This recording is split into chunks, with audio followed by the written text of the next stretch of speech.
नमस्कार, सलाम, आदाब साथियों। मेरा नाम अबुल कलाम, यूट्यूब चैनल कलाम किचन में आपका स्वागत। मैं आपको बताऊं कि सक्षमता का जो काउंसलिंग हो रहा है सक्षम चापा शिक्षकों का, किस वजह से उसका काउंसलिंग नहीं हो रहा है, संदेहास्पद माना जा रहा है और गलत माना जा रहा है, स्टेप बाय स्टेप इस वीडियो में जानकारी दी जाएगी। तो चलते हैं वीडियो को शुरू करते हैं। जैसा कि आप स्क्रीन पर देख पा रहे हैं, 1 तारीख को होने वाली काउंसलिंग समाप्त हो चुकी है और यहाँ पर खबर निकल के आ रही है कि मिलाद में कुछ शिक्षक के दस्तावेज पर संदेह।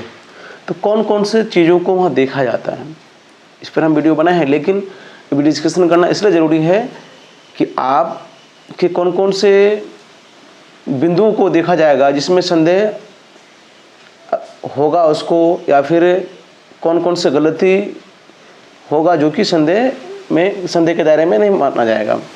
सबसे पहली बात क्या है कि आप जो आधार से मोबाइल नंबर आपका रजिस्टर्ड है, वो मोबाइल नंबर साथ में लेके जाएंगे। कहने का मतलब कि मोबाइल चालू मोड में होना चाहिए और आधार जब वेरिफिकेशन होगा तो उसमें OTP आना चाहिए, ठीक है। और यहाँ कुछ देख लेते हैं आगे कंप्लीट, इसको जूम कर लेते हैं। अब तो वीडियो को लाइक नहीं किया तो लाइक कर दीजिए। साथ ही वीडियो के डिस्क्रिप्शन में व्हाट्सएप ग्रुप का लिंक दिया गया है, उस ग्रुप से जुड़ जाए ताकि आपको लेटेस्ट इन्फॉर्मेशन मिलता रहे। सक्षमता परीक्षा पास शिक्षकों की काउंसलिंग में पहले दिन गुरुवार को मिसमैच के कई मामले सामने आए। अब क्या मिसमैच आया, कहाँ से क्या, वो देखेंगे हम। शिक्षकों के दस्तावेज पर संदेह के बाद उनकी काउंसलिंग रोक दी गई। उन्हें पेंडिंग सूची में डाल दिया गया, मतलब अलग सूची बना दिया गया। जिला निबंधन परामर्श केंद्र पर आयोजित काउंसलिंग कैंप में पहले दिन 150, मतलब क्या हुआ कि पहले दिन जो है पर काउंटर में 6 अभ्यर्थी का ही काउंसलिंग कराया गया।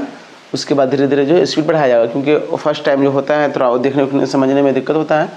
150 शिक्षकों को स्लॉट उपलब्ध कराया गया था। काउंसलिंग में कई शिक्षक का आधार पर दिए गए नंबर वाला मोबाइल लेकर नहीं आए थे। देखिए, ऐसा समस्या भी आया था, जो आधार में मोबाइल नंबर दिया गया है वो लेके नहीं आए थे, तो फिर कैसे होगा, नहीं होगा। उसका आगे देख लेते हैं आप।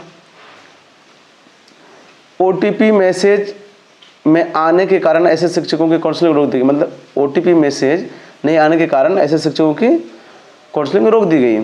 पहले दिन 150 में 147 शिक्षक काउंसलिंग में उपस्थित हुए, मतलब 147 क्या हुए, उपस्थित हुए, जिसमें 142 की काउंसलिंग हुई है। मतलब 5 का क्यों नहीं हुआ वो देखिए।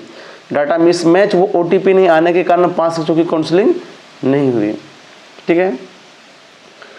अब हम यहाँ देख लेते हैं इसका पूरी खबर का निचोड़ कि वहाँ पर क्या क्या मिलाया जाता है, कैसे क्या किया जाता है, ठीक है। इसके लिए हम रिसीविंग का भी सहायता ले लेते हैं और एकदम 100% जो बता रहे हैं यही होता है वहाँ पर, ठीक ना। तो ध्यान दीजिएगा, जैसे ही आप एंट्री कीजिएगा आपका अटेंडेंस बनेगा। फर्स्ट स्टेप जो है उसमें आपका SMS और एडमिट कार्ड दिखाना पड़ेगा। फिर आधार वेरिफिकेशन होगा, जिसमें जो नंबर रजिस्टर्ड है उसमें OTP आएगा। फिर थंब इम्प्रेशन होगा, मतलब अंगूठा लगेगा। फिर फ़ोटो का वेरिफिकेशन होगा, ठीक है। और जो अलाउटेड काउंटर है वहाँ पर क्या होगा, पत्र का सत्यापन होगा। प्रमाण पत्र सत्यापन के बाद फाइनल सबमिट बटन दबाएगा, वो उनका काम है, ठीक है। अब देख लेते हैं हम वहाँ पे, जैसे कि हम काउंटर में गए, मेरा अटेंडेंस बन गया, आधार वेरिफिकेशन हो गया, ठीक है। अलाउटेड काउंटर में गए, कौन कौन से डॉक्यूमेंट्स देखने के लिए मांगेगा हम देख लेते हैं। इसको मैं देख पा रहे हैं आप स्क्रीन पर। कहने का मतलब ये है कि जो जो डॉक्यूमेंट्स आप अपलोड किए हैं वो तो हर हाल में आपका चाहिए, ठीक है। बहुतों का बिल्कुल ही नेम डिफरेंट रहेगा तो वो फिर नॉट करेक्ट में, या फिर आपका वेरिफिकेशन होगा लेकिन अलग लिस्ट में डाला जाएगा, जैसा कि पेपर में कहा गया है। तो क्या होगा कि जो अपलोड किए हैं, जैसे कि मैट्रिक का मार्कशीट ऑब्लिक सर्टिफिकेट, तो फाउंड करेक्ट मतलब सही पाया है। उसी तरह इंटर का मार्कशीट सर्टिफिकेट सही, ओरिजिनल आपको दिखाना है, ठीक है, सही पाया। ग्रेजुएशन का मान के चलिए 1 to 5 के हैं, अगर आप तो इंटर तक ही अपलोड किए तो इंटर तक ही लगेगा आपका। लेकिन अगर अपलोड आगे तक कर दिए हैं, मतलब जो जो अपलोड किया हर हाल में लेके जाइएगा।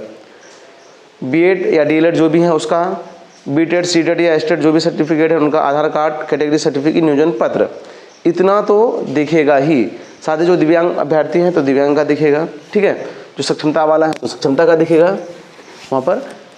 अब देख लेते हैं इसके अलावा और कौन लेके जाना है। इतना तो पोर्टल पे वहाँ पे आपका शो होगा, लेकिन इसके अलावा भी सूची स्टेट बिहार शिक्षा विभाग के द्वारा जो है जारी किया गया है और जिला वाइज भी वो लेटर जारी की गई। इतने डॉक्यूमेंट्स ले जाना है, इतना तो आपका वेबसाइट में जो वहाँ पे ओपन करेंगे, देखेंगे कि मैट्रिक का मार्कशीट और सर्टिफिकेट, तो लाइए ओरिजिनल लाइए, वो देख के वेरीफाई करेंगे। साथ ही आपको क्या करना है, एक फाइल फोल्डर लेना है, फ्लाई लीफ वाला, मतलब पेपर वाला, जो फाइल में फोटोकॉपी लेके जाना है, एक प्रति। अगर कहीं जिला में मान के चलिए वहाँ लिखा हुआ है कि लेटर में उसका 2 प्रति, तो 2 प्रति लेके जाइएगा, और सभी में 100 भी प्रमाणित है। ओरिजिनल जो लेके जाइएगा वो किसी भी फाइल में जा सकते हैं, कोई दिक्कत नहीं, वो आपका सिर्फ देखने के लिए वो मांगेंगे। फाइल फोल्डर जो है वो जमा लिया जाएगा, उसको हम दिखा भी देते हैं आपको। का फाइल फोल्डर में है आपका डॉक्यूमेंट्स जमा लिया जाएगा। तो यहाँ बोलते हैं बहुत सारे शब्द, क्या लिखेंगे, अपना नाम लिख दीजिएगा, ठीक है, स्कूल का नाम लिख दीजिएगा, यहाँ पर ऊपर में सक्षमता का एप्लीकेशन नंबर लिख दीजिएगा, मोबाइल नंबर लिख दीजिएगा, ये फ्रंट में ही लिख दीजिएगा, ठीक ना। बहुत सारे साथी कह रहे थे सर इसमें क्या लिखें, अब वो सूची हम दिखा देते हैं। और एक बात देख लीजिए आप, देखिए इतना तो लेके जाना है, एक वहाँ आप देखिए 1 से 9 तक, तो बोलिए कि यहाँ सर 1 से 10 तक क्यों नहीं, कैसे है, तो देखिए अब मान के चले वो दिव्यांग है, तो दिव्यांग का भी वहाँ मांगेगा ना। फ्लाई फाइल मतलब पेपर वाला जो है फाइल चाहिए, फाइल फोल्डर चाहिए। फिर सक्षमता वाला एडमिट कार्ड वहाँ पे ऑप्शन नहीं है, मतलब वो अपलोड करने का ऑप्शन नहीं था, लेकिन आपको इसे तो देखने के लिए मांगा जाएगा। 3 फोटो भी तो मांगा जाएगा। और चेक बुक या पासबुक का छाया प्रति तो वो चाहिए, चेकबुक का कैंसिल चेकबुक चाहिए आपका। तो इतना तो चाहिए ही, जितना आप रिसीविंग में देखें उतना तो आपका चाहिए एकदम ओरिजिनल। उसके अलावा भी जितना लिस्ट है 1 से लेकर के 9 और 1 से लेकर 3 जो इसमें एलिजिबल है, जैसे कि अगर जनरल वाले हैं तो जाति प्रमाण पत्र की ज़रूरत नहीं है, इसी आधार पे आप लेके जाइएगा सभी डॉक्यूमेंट्स, तो कोई दिक्कत होने वाला नहीं है आपका, ठीक है। तो वहाँ पर मेनली क्या दिक्कत होता है, बहुत सारे साथी का मैसेज नहीं आया तो वो तो काम होगा ही नहीं आपका, ठीक है, वेरिफिकेशन नहीं होगा तो काम नहीं होगा। फिर उसके बाद नाम बहुत चेंजिंग है, उसमें आपका जो मिसमैच वहाँ पे शो करेगा, वो अलग लिस्ट वो बना देंगे। साफ साफ लिखा हुआ भी है, काउंसलिंग के दौरान अभ्यर्थियों के उन कागजातों को देखा जा रहा था जो परीक्षा फॉर्म भरते समय अपलोड किया गया। पोर्टल पर संबंधित कागज़ का मिलान अभ्यर्थी के मूल कागज़ मतलब ओरिजिनल से क्या जा रहा है। मिलान के दौरान कागज़ में तो वो मतलब कह रहा है कि मिलान के दौरान कागज़ में तो वही थे, मतलब जो अपलोड किए थे वही थे जो अपलोड किए थे, लेकिन अभ्यर्थी के कई सर्टिफिकेट अलग अलग गड़बड़ी भी सामने आई। हालांकि ऐसे सभी अभ्यर्थी का काउंसलिंग कराया गया, मतलब जिसका मान के चलिए नेम में स्पेलिंग या कुछ मिस्टेक है उसका तो काउंसलिंग कराया जाएगा। थोड़ा बहुत अगर दिक्कत है, ज़्यादा भी दिक्कत है तब भी काउंसलिंग कराया जाएगा। लेकिन यह क्या होगा, ऐसे अभ्यर्थी काउंसलिंग कराया जाएगा, लेकिन जिनके कागजात प्रथम दृष्टि कुछ गड़बड़ी दिखी, उनका नाम इसको ऊपर करके दिखा देते हैं, उनका नाम अलग सूची में डालकर विभाग को भेजा गया।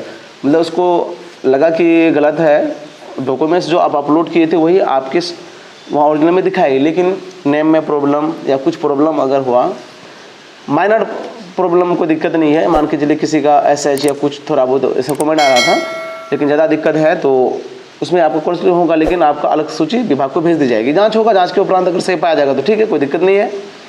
तो इस तरह का है। लेकिन बहुत सारे साथी अब अभी तो कुछ नहीं कर सकते ना, मान के चलिए जो भी गलती है फादर या मदर नेम में जो भी है, तो बाद में आप बोर्ड से सुधार लेंगे, लेकिन अभी आपका काउंसलिंग हो जाएगा। लेकिन अगर ज़्यादा गड़बड़ी रहेगा तो अलग से आपका सूची विभाग को भेज दिया जाएगा, विभाग अपने स्तर से जांच करेगी। यदि जानकारी आपको वीडियो को लाइक नहीं किया तो लाइक कर दीजिए। आपसे शिकायत रहता है कि वीडियो को लाइक और कमेंट नहीं करते हैं। साथ ही चैनल को सब्सक्राइब कर घंटे भी दबा दीजिए। वीडियो को लास्ट देखने के लिए तहे दिल से शुक्रिया।